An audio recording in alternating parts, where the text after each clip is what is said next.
Welcome to The Criminal Imagination. I want to open today's continuation as if stepping back into a room we left only a moments ago. The light still trembling, the air still warm from the last question we asked. Do we become ourselves by standing with our siblings or by standing apart from them? This episode begins at the moment after the asking, the moment when the mirror cracks. Because today we move from identity formed to identity fractured, from shadow as background noise to shadow as force, from the twin beside you to the twin within you. This is when the mirror breaks, shadow, violence, and the price of becoming someone else. And in this part of our exploration of the three books, I want to look at that moment of psychological rupture. The instant when the lie we live was goes in shatters, when the self we have been performing falls away, when the mirror finally shows exactly what we have been running from. Crime fiction knows this moment intimately because every crime, even the bloodiest, begins with a fracture of identity. Let's explore that fracture together. Mirrors in literature break for three reasons: because we look too closely, because something inside us refuses containment, or because someone else has been shaping our reflection all along. In all the novels, all these three things happen at once. When we first encounter Stella in the Vanishing Half, she seems like someone who has successfully written her story. New name, new life, new marriage, a house where everything gleams with the antiseptic shine of whiteness. But the most haunting truth about passing is this: you do not become someone else. You become a ghost of haunting your own life. Stella's lie doesn't simply hide her past. It creates a twin she must constantly kill. The Stella, sorry, the Stella she used to be, the Stella she pretends to be. Two reflections in one mirror, and the effort to hold only one becomes its own violence. The cost grows heavier when Kennedy enters the frame, a child who bears the physical markers Stella buried: hair texture, skin tone, gestures inherited from the family her mother cast off. The lie becomes a lineage, and this is the fracture. Stella realizes that no matter how far she runs, no matter how well she performs whiteness, the mirror will always remember her true face. The shadow refuses to stay hidden, it returns in the form of a child asking questions. Stella cannot answer these questions because to answer would require returning to the twin she betrayed. She cannot live as herself, and she can no longer live as someone else. The mirror breaks and there is nowhere left to stand.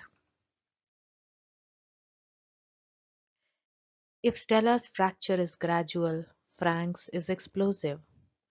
Frank is the architect of his own mythology: rituals, symbols, weapons, a private religion built from violence. Everything he does is controlled. But his identity is built on secrecy. The identity built on secrecy is the identity built on sand. Frank believes he's a boy, a violent boy, a damaged boy, but a boy nonetheless. A son shaped by a father he half fears, half worships.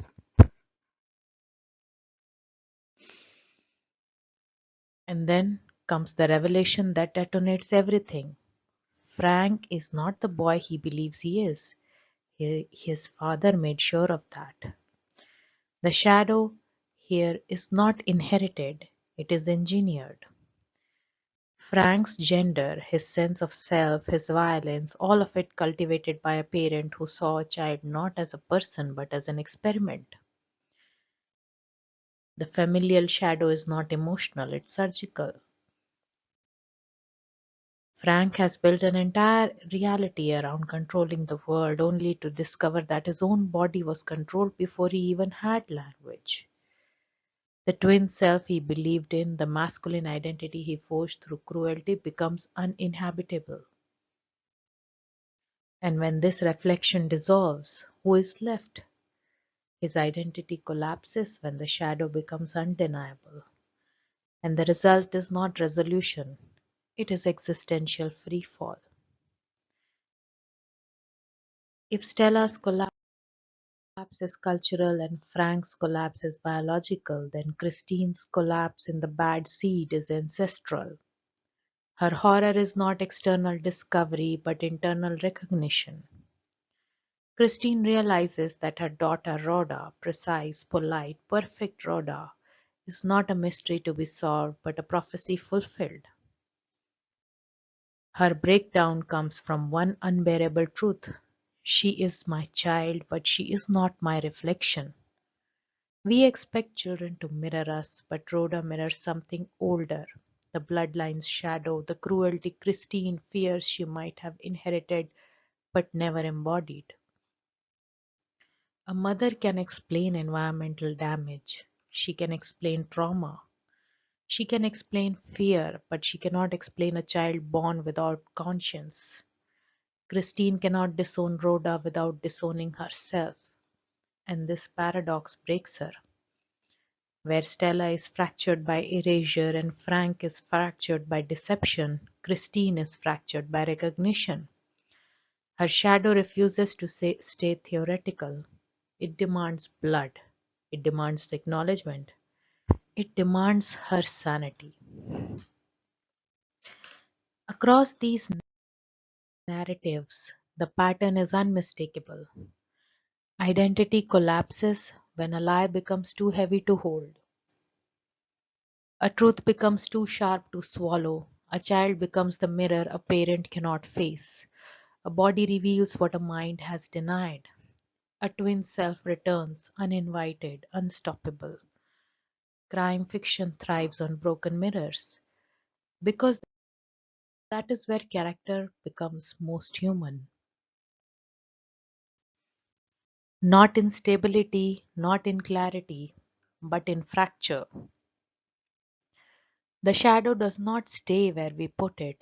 It leaks, it rises, it reincarnates. It walks back into the room wearing someone else's face, a sibling, a daughter, a secret. Identity crumbles not from violence inflicted by others, but from the violence we do to ourselves to maintain a version of truth that cannot survive contact with reality. And that is where we leave this part of the conversation on the edge of collapse, with the mirror pieces in our feet. And now let me take you into the part of this conversation where the questions get sharper, where the psychology stops being metaphor and becomes consequence. This is the section where running has a cost, where every mile put between the self and the shadow deepens the wound instead of healing it. What happens when you run from your twin? And when I say twin, I don't mean a sibling with your face. I mean the other you, the version you fear, the version you abandoned, the version you buried, the version your family still whispers to. In every one of our novels, the protagonist chooses flight. And in every one of our novels, flight becomes fate. Stella Vignes begins by running from Mallard. But what she is really running from is the version of herself that is too painful to inhabit, the one shaped by race, shadowed by danger, tethered to desire. Passing is her escape hatch, her reinvention, her freedom. Except it isn't. Passing becomes a performance so total that there is no backstage left. Stella's voice, Stella's body, Stella's gestures, all of it becomes curated, controlled, constructed. She becomes someone else so successfully that the original self has no oxygen left. And the tragedy is that Stella does not notice the slow suffocation until her daughter begins to resemble the family she abandoned. Hair that waves differently, a skin tone that tells the story Stella refuses to speak. Kennedy becomes a mirror Stella cannot cover. And what Stella feared most, being seen, arrives not through society but through her own child's face. She ran from Millard, she ran from blackness, she ran from Desiree, but the self she fled becomes the only self she cannot escape. Frank Calderham's flight is less geographic and more psychological. He runs from vulnerability, from softness, from truth. He grips violence like a compass, believing brutality will point him away from Eric, the brother whose madness he fears inheriting. But Frank doesn't realize that while he runs from his brother's shadow, he is running straight into his father's. The rituals, the cruelty, the factory, all of it is a fortress built to protect an identity that was engineered for him without his consent. Frank thinks he is fleeing the version of himself he could become. In reality, he is becoming exactly what his father designed. And and with every step, every myth, every kill, Frank loses the part of himself that still knew tenderness, uncertainty, childhood. He runs from humanity and ends up losing it. Christine Penmark's flight is existential. She tries to run from her lineage, the family legacy of violence, the hereditary curse she barely believes in. But Rhoda is the shadow she cannot outrun. A child who mirrors the past more clearly than the present. A child who walks calmly into rooms where terrible things have just occurred. A child whose innocence is so deliberate it becomes sinister. Christine sees her past in Rhoda, her mother's crimes, her own fears, the specter of what blood can grow. She tries to cling to rational explanation, coincidence, misunderstanding, childhood jealousy, but Rhoda's shadow follows too closely, too calmly, too confidently. Christine is not running from her daughter, she is running from herself, from the blood that binds them, from the darkness she hoped she had never inherited. And that's how Christine's sanity breaks. Not because her child is a killer, but because her child proves she could have been one too. If you stretch these three arcs across the same line, the truth becomes impossible to ignore. Run along enough and the shadow becomes the only thing chasing you. The twin self, the disowned self, the inherited self, the forbidden self, these does not fade with distance. It grows teeth, it grows patience. It waits. Stella runs from her past until her daughter becomes its messenger. Frank runs from his brother until he becomes the thing he feared. Christine runs from her lineage until her own child resurrects it. Now I want to step into the darker seam of this conversation because violence in these novels is not random, it is not thrill, spectacle, or shock. It is the natural consequence of hiding the self so deeply that it begins to rot. Crime is not the plot mechanism, it is the symptom of psychological collapse. Stella's violence is not physical, it is emotional, racial, cultural, the violence of erasing one's own origins. Frank's violence is ritual, symbolic, the language carved in blood. Every cruel ceremony is an internal war, which is Frank trying to force the self he wants to believe in to overpower the self his father imposed. Rhoda's crimes are chilling precisely because of the mask she wears, a pinafore, a ribbon, a practiced smile, a child's hand reaching politely for a glass of milk. And when you lay these three narratives side by side, the meaning crystallizes. Crime is not the story's engine. Crime is what happens when a shadow outgrows its host. Crime fiction has always understood this principle. The killer is not born in the moment of the act. The killer is born in the shadow that shaped them long before. Identity is the true crime scene. Violence is the evidence left behind. Who do we become in the mirror of family? This is the question that identity asks. In these novels, identity is never neutral. It is never simply chosen. It is shaped, pressed, defined by absence, carved by secrecy, bent by lineage. We are not blank slates. We are silhouettes cast by the people who stood behind us first. And crime fiction understands something psychology sometimes whispers but rarely shouts. We become ourselves in opposition, not in harmony. We become what our siblings are not. This is the oldest truth, the quietest one, the one whispered in nurseries and buried in diaries and carved into the bones of adulthood. We become the negative image of our sibling, the shadow if they are light, the light if they are the shadow.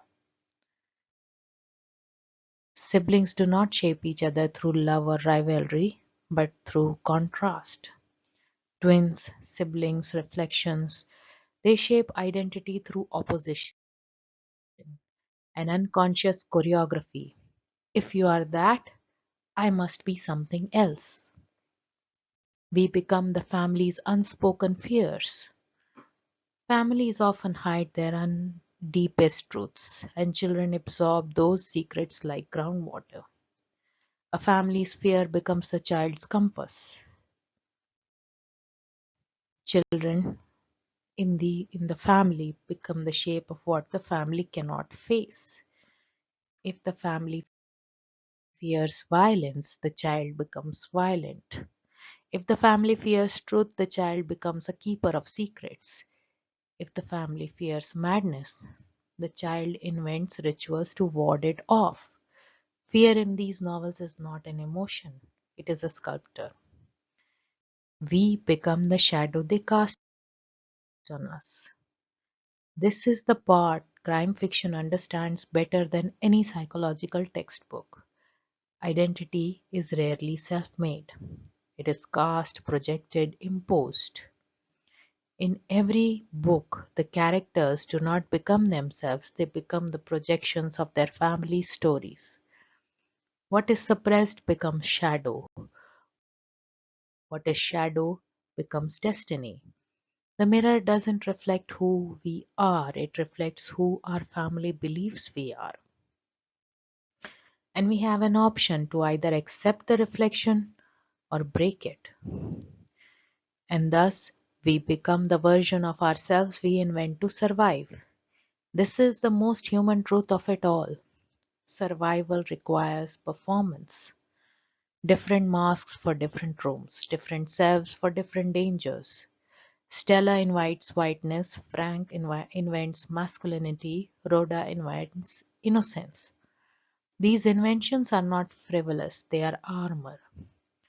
Stella survives by erasing, Frank by controlling, and Rhoda by smiling. Identity here is adaptive, weapon, shield, disguise. But there is always a cost. One cannot inhabit an invented self forever without the original self clawing at the walls.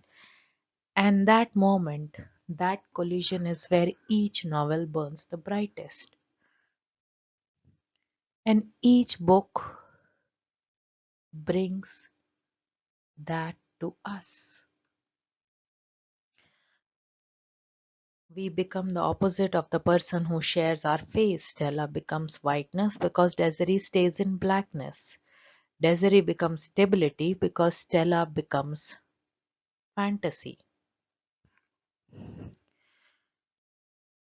In the Wasp factory, we see Frank does not discover himself. He discovers the lie his father sculpted around him. Identity here is not chosen. The mirror is a tool of manipulation, showing not the truth but what someone else needs you to believe. In the bad seed, we become the inheritance. There is no duality, no reinvention, no experiment. Identity is blood. We become what the family leaves inside you, even if the family hoped it would never bloom. Christine is not confronting Rhoda. She is confronting the version of herself she never became, but always feared. Rhoda is not a deviation, she is continuity. The mirror is genealogy and the reflection is destiny. So, who do we become in the mirror of the family? If we gather all the answers in all the books and in all the shattered reflections, a truth emerges. We become the shape of what the family does not name. We become the echo of what they fear. We become the shadow they tried to bury. We become the self we invent to survive the selves they left us. Identity in these three novels is never linear. It's reactive, reflective, formed in contrast, forged in secrecy, haunted by inheritance. We become ourselves through the fractures, through the distances, through the lies, through the blood. Family is the first mirror, shadow is the first teacher, and who we become depends on which reflections we choose or which reflection refuses to let us go.